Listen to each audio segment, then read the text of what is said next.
स्वागत है आप सभी का संध्या ऑनलाइन क्लासेस में। आइए जानते हैं प्रिंटर और उसके कितने प्रकार होते हैं, उसको भी एक ही वीडियो में कंप्लीट। तो देखते हैं सबसे पहले प्रिंटर को कितने पार्ट में डिवाइड किया गया है। तो दो पार्ट में डिवाइड किया गया है, एक क्षमता के आधार पर और दूसरा तरीके के आधार पर, मतलब प्रिंट करने के तरीके के आधार पर। सबसे पहले देखते हैं प्रिंट क्षमता के आधार पर, मतलब क्षमता के आधार पर कौन कौन से प्रिंटर आते हैं उसको देख लेते हैं। तो क्षमता के आधार पर तीन पार्ट में डिवाइड किया गया है, कैरेक्टर प्रिंटर, लाइन प्रिंटर और पेज प्रिंटर।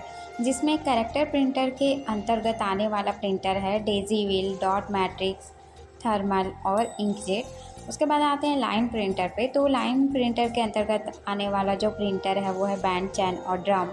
फिर आते हैं पेज प्रिंटर। तो लेज़र प्रिंटर, लेज़र प्रिंटर को ही पेज प्रिंटर भी कहा जाता है। ये हो गया क्षमता के आधार पर प्रिंटर के प्रकार। अब देखते हैं तरीके के आधार पर कितने, मतलब तरीके के आधार पर कौन कौन से प्रिंटर आते हैं उसको। तो इसे दो पार्ट में डिवाइड किया गया है, इम्पैक्ट और नॉन इम्पैक्ट। इम्पैक्ट के अंतर्गत जो प्रिंटर आते हैं वो है dot matrix, daisy wheel, band, chain और ड्रम। नॉन इम्पैक्ट के अंतर्गत आता है थर्मल, इंकजेट और लेज़र।